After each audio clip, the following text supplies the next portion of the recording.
growing up, I experienced an eating disorder myself, and I felt that some people are misguided with diseases like addiction, eating disorders. They think that it's based on willpower. And I really didn't want to work with eating disorders. I felt like it was some chapter in my life. I closed the book. But I really found a love for addiction because it's like parallel to an eating disorder. It's something that consumes you, takes over your life, makes you do things that you didn't think you would ever do. And I just felt that people had a misconception on people with an addiction. So I felt like I wanted to be a voice for them since I've experienced something of an addiction in my own life.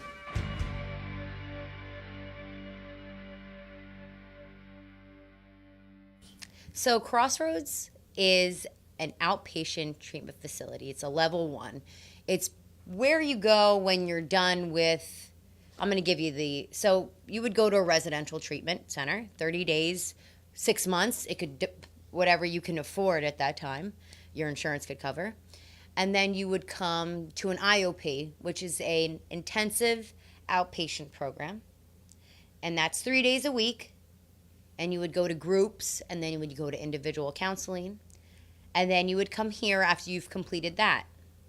So this is a 16-week outpatient treatment program, which consists of individual therapy once a week.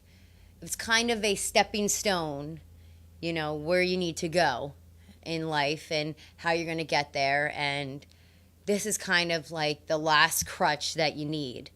And we give you everything you need to know. Make sure that you have your coping skills. You have this in your back pocket. God forbid that happened.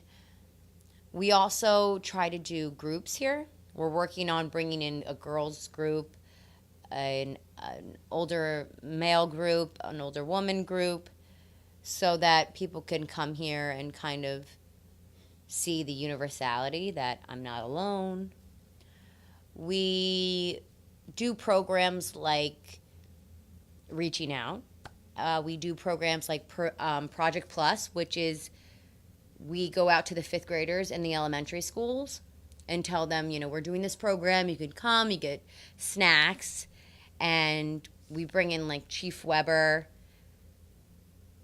Nikki Francis. She's great. She's a prevention worker, and she helps give the kids an understanding of, we need to inform them, this is the drug, this is what it looks like, don't stay away, but be informed of what it does. I think parents are like, don't tell my kid anything, I don't want them to know anything. So Project Plus kind of lets them talk about what they care about, like girls, boys, whatever. Maybe somebody asked them to drink some alcohol. They can talk about that and see what they can do to be better as a peer leader, as we would call it. So it's a great program. Crossroads runs it. We've done it for a lot of years now, and parents say, please keep bringing this back. We want to be informed, because the parents sometimes are more informed than the children, because the parents don't understand how much their kids know about drugs. So Crossroads does a bunch of things with substance abuse related things around Middletown, and I think Middletown in itself is a terrific town because they really provide all these options for people. I've lived in other towns, and it is very far and few that they do all these programs for the town.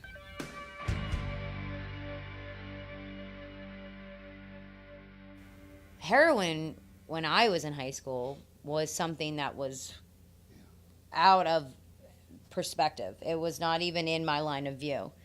You heard about it, but it was not even there.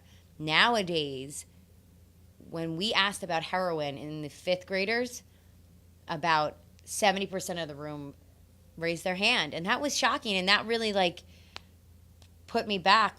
5th graders know about heroin. I mean, that's where our world is right now. And unfortunately, it doesn't matter where it is. We all have to meet up with it. So we need to make sure people are aware, because in high school, when kids are experimenting, I would like to say about 8 out of 10 experiment. And not with the harder drugs, I'm saying with marijuana and alcohol. But about 5 of those kids are going to do the harder drugs. So it's a pretty big percentage. Trying to reach as many younger kids as we can, trying to give them the education of what drugs exactly do, how it affects your brain, your growth, all this. And then you're going to get this lump of children that don't care and want to continue to use. And that's where we have to watch I think the pharmaceutical aspect of our country is really big, and they're not doing it for the people, they're doing it for the money. So that's a big problem. We have to be more on top of that. And I think Governor Christie did a decent job with trying to fix the pharmaceuticals and the doctors and how they prescribe pain medication, because, I mean, the statistic is probably 8 out of 10 people that get on heroin, it's because they started with painkillers and they can't afford them. So now they have to go with heroin. Each person in life, I think, goes through their own journey, and we'd like to say that we don't have that and we don't experience that pain, but each person has their own story. I often say addiction is like a tree, and it needs a root to grow. So when something traumatic, pain in the family, constant turmoil, that's where the addiction starts, and it grows over the years. And I think that sometimes it gets out of control and it doesn't stop. So I've had clients that I've worked with that say, I have thousands of fines, I don't have my family, I live in a car, I'm just going to continue using drugs because what life is there? And sometimes being empathetic, you can see, like, yeah, like, I understand. Like, I would probably continue to use drugs too, but I don't think they see the reverse side, that if they stopped, they could get their family back, they could get a house, they could start paying their fines. It's a lot, So I feel that some people use the drug as a suicide attempt because it's like they don't feel they deserve to live anymore because of everything they've lost or they've thrown away or they've given up for the drugs. What I do with substance abuse clients is called motivational interviewing. It's a type of therapy that kind of pushes them to see that the power and the potential they have. And they understand that maybe I am a good person. I try to point out the good things they've done, the accomplishments they've made. I try to find where they are and not to say pump them up, but make them feel like they're worth it so they can get out of the substance abuse addiction. So that's the hardest thing. I've had a client now for about a year and a half who keeps coming back to me because he was relentless. He didn't want to go. I told him he needed to go to a residential treatment center for 30 days at least and to get the tools he needed to, because that's the main goal. I need tools to bring back home so when I'm in the environment that's causing me all this pain, I know how to deal with it. A lot of people don't want to deal with emotions. They've had a long day at work. They want to come home and have a drink because it's been too rough. They need vices. So people that are sober need to figure out, okay, I can't have any of those vices anymore. What can I do to deal with my emotions in a positive and healthy way? So for me, I have a lot of clients that come here once a week. And that's hard because once a week compared to the other 6 days, it's a mountain to get over in itself. So usually I will recommend a client that I see is struggling to go to a more invasive treatment. But again, it's their call. Unless they're on probation and they are mandated, if they just come here by themselves, they get to choose if they want to do that in more intensive program. And it's a lot. I think anxiety in our world today is a huge influence on people making decisions. And to look at going into treatment is like, it takes your breath away because you're like, oh my God, 30 days in a program. But I like to tell them that 30 days compared to the rest of your life is really nothing. I mean, a month is nothing compared to 10 years. So people come to see me. They call me up. They're really about treatment. They say, Rebecca, can I please come in? And I'm like, of course. I make it work, change my schedule. They come in. We talk about what the possibilities are. And the minute I say, I think it's best if you go away, that whole tools, again, learning the tools, they instantly, I can see it in their face. It gets kind of shut down. A lot of people want instant, fix me now and I'm good in one session. And that's the biggest problem. And for substance abuse, I know like marriage counseling, family counseling, substance abuse has the highest non-attendance rate for scheduling. So I'll make 6 assessment schedules and maybe 2 will show. Because it's part of the disease. They don't, it's like this cycle of not wanting to get better, and then you have these days where you want to get better. It's like the devil and angel on your shoulder always telling you like stop and then go, and this perception of that drug addiction only takes on people that are poor, that don't have a lot, that they used to call it junkies. Now, I think people are starting to understand that it's really doesn't matter your age, doesn't matter your race, doesn't matter your ethnicity, doesn't matter your economic status. It can affect anyone in any of those areas. I've had people come in, I've had a doctor come in to see me who lost his license because he was addicted to painkillers. And then I've had someone who was homeless come in to me because they didn't know where else to go, and they were using drugs and they really reached a bottom. So it's really all areas of the spectrum. I know that if your mom and your dad are addicted, you have about an 80% chance of becoming an addict yourself. So genetically, that's a way to get into it. So if one parent is addicted, you have more of I think it's a 40% chance to become an addict, 40 to 50. Now, for those who don't have any addiction in their family, you always hear they grew up in a great home, great family. Sometimes it's just they get into it and they find that it eases something in them that they didn't find previously. I had a girl who her dad gave her everything.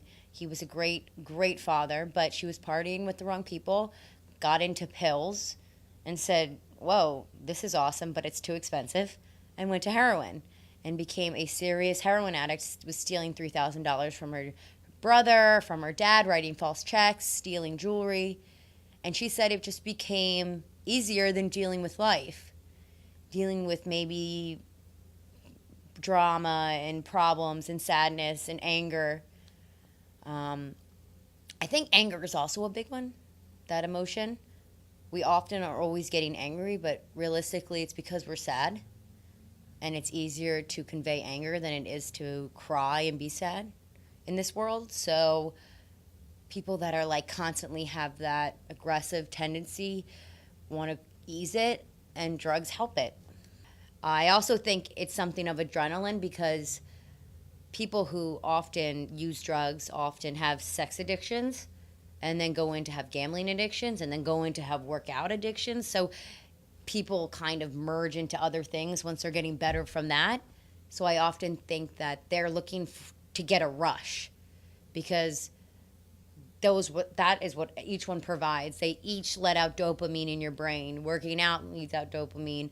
Having sex leads out dopamine. And then gambling leads out dopamine. So all those combined give a person this big high. I mean, it doesn't hurt if someone wants to go jump out of a plane instead of using drugs, but there is definitely a correlation with those behaviors. One client sticks out to me because he said to me, if this is not a disease, I don't know what is, because he said he lost his daughter, he lost his family, he lost his house, he went to jail about 4 or 5 times, and he said that back when he was growing up in high school, this was not even a blip on the radar. So it's something that consumes you, and I think it costs you people around you, because if you've had an addiction in your family, and most of us have, you see this different person. So it costs that person's demeanor, their personality. It just steals them of a future. It steals them of the competence to know right from wrong. It steals them from a lot. I mean, I've seen people that have just been mere shells of who they were, just running on heroin, running on drugs day in and day out, and that's all they cared about. When you're too much on your children, I think it makes them lash out. You know, they're not being able to see things how they should see them and work through problems. I believe that parents that talk to their children every night, I had a family that I nannied for. They were a psychiatrist and a psychologist. And every night when I would be sitting there with them, you know, this stuck in my brain for my kids. They would talk about, okay, what'd you have at school? What problems you run into? And their one son would get, I mean, so angry sometimes. And she would still maintain her cool and say, tell me why you're so angry. And eventually it would come out, because that's all we want to do. People just want to be listened to. I think that's a big problem. And parents do not listen to their children. They tell them what to do, and they don't think they know any better. I think if you allow your child to tell you their side and maybe how they're experiencing things, and understand them and listen to them, I think that helps children feel empowered to make better decisions, to follow a better road. Parents that are always putting down their children, yelling at them for things that in the end we've all done, that makes the child feel worthless, which contributes to addiction. I also think that when people are in addiction, parents often don't know what to do. They call. I know I've gotten numerous calls from parents in distress. My son's addicted. I don't know what to do. And realistically, I often tell them, all you can do is support them and tell them there is a way out. You know, we can get you help. But when you give them ultimatums like, oh, I'm going to, get out of this house because you don't love us, you're not trying to get better. When you put love and all these feelings into stopping the addict, it doesn't help, because that makes them feel worse. There are such a thing as boundaries, though. I mean, parents, we don't want you to enable your child when they're in a substance abuse related disorder. We want them to feel that they're losing things because of it, right? So some parents, they have to have an intervention, and they say, listen, if you don't stop, we can't support you anymore. You're going to have to leave the house. That's a boundary. But giving them the $20 and saying, I don't want to see it in my house, that's enabling. So a lot of parents love their child and they don't want to see them die, so they give them the money to get it or help them. But there's a strong line that's between enabling and helping, because people don't want to hear that they're aiding in the substance abuse related issue. So I just think that parents also need to be aware. Al-Anon meetings are great for people that are experiencing, even like not even family members, like friends that don't know what to do with their friend. It's a great place for people to go to find information and understand, okay, this is what I'm doing wrong. Maybe I should try this. Alcohol is legal, so I can stop the heroin, but I can still have a drink here now and then. However, I'm often telling people that when you drink alcohol, it cuts off the logical part in your brain. That's why we often are lubricated to do things we wouldn't do when drinking alcohol. So when someone who is addicted to heroin is sober, quote unquote, actually it's called clean, and they use alcohol, it might make them lubricated to go back into the behavior. So I often say that heroin addicts and alcoholism, it's really the same beast, but it's kind of like, what are you looking to accomplish high-wise? Alcoholism is definitely a downer. It's a depressant, so it's going to bring you down. Heroin has told to bring people up. So it'll make them work all day. It'll bring out the tiredness. I mean, of course, when you inject it, it's differently. I mean, it's different. But prospectively, if you're an alcoholic, you can easily get into another drug if you're trying to stop that. If you're a heroin addict, you can easily get into being an alcoholic, and I've seen it happen because they're trying to get off the heroin, so they pick up another drug.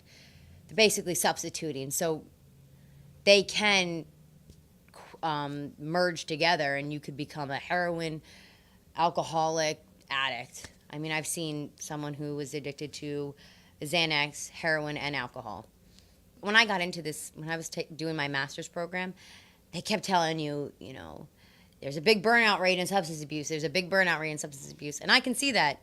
You know, I work part-time because I need my, what we call self-care. And I need to have my days to collect myself because I think it's about I want to say like a 1% that people get out of substance abuse and stay clean and sober for an extended period of time. And I have people that come in here all the time at Crossroads that are mandated by probation that have huge problems and are addicted, but because of probation they're coming and not because their heart's in it. And that's hard. You know, I often tell people, I cannot run the race for you. I can't have you on my back. You got to run with me and we can cross the line together. So some days I definitely leave here feeling like, am I doing my job? Am I even good at my job? I'm still lost, but I rarely will get those clients that will come back to me later on in life, like a year later, and be like, Becky, thank you, because without you there, I wouldn't have been able to go further. So when you get that little gleam of hope, those are the ones that will push you forward. Most of them, clients don't make it out. They come one time, they come 2 times, and that's it. But I've had those very rare successful moments that give me the hope that I need. So I had a client come in who, I brought him up earlier, told me that he would never go to rehab. It did nothing for him. He's been there about 5 or 6 times. Whatever. I don't need it. And he fought me tooth and nail, and I said, fine, we'll work where you are. I'm going to be here where you are. So I met him where he was. That's what we call in the clinical world. And he would use, by month to month, I would say, there would be a relapse here and there. And he met someone, and I told him, don't meet this person. You're not supposed to meet anybody in your first year of getting clean. But he denied me again. And we worked on that. Okay, what do you deal with? She makes your emotions come up. You can't just run to use. So he got kicked out of his house. There were things happening, and I kept him here because he had nowhere else to go. He had no insurance. And just recently, he finally said to me, I'm going to rehab. I'm doing what you told me. It only took me this long to figure out that I need it. And without you there, I wouldn't have been able to get there. And the one thing that struck out the most to me was everyone had denied him and just kicked him to the curb. And he said, through everything, Becky, you've stood by me and believed in me, and I needed that. And listened to me. And like I said, I think the listening part is key. And making someone understand that they are important, even though people might not give them that boost and tell them that they need to know they are worth it. So now I think he's going to be getting into an Oxford house. So hopefully he'll continue his recovery positively. You can wake up and think of 1,000 things that are negative. But there are probably 3 or 4 things that are the most positive in your life that you can look to and be appreciative of, and you don't because you're always worried about those negatives. It really has opened my eyes to understand that life is not about having the best stuff, the best this, the most important person to walk into the office. Life is about your inner happiness. And can you look at yourself and say, I'm a good person. I enjoyed my day today. I did what I could to help someone. it made me reflect on just being a more humble and understanding person, and an empathetic one too. I definitely hear from my parents, you got to work more, you got to do this, you got to work 40 hours a week. And in my head, I'm saying, as long as I have what I need in my life, as long as I pay the bills, and as long as I can put food on the table for my dog, my 2 cats, and my husband, I'm happy. And that's really what it comes down to. I think our lives, and the millennials that we see, myself included, we're seeing that life is about happiness, not about the stuff, not about the materialistic items. Those are nice. Don't get me wrong. I like to go shopping here and there.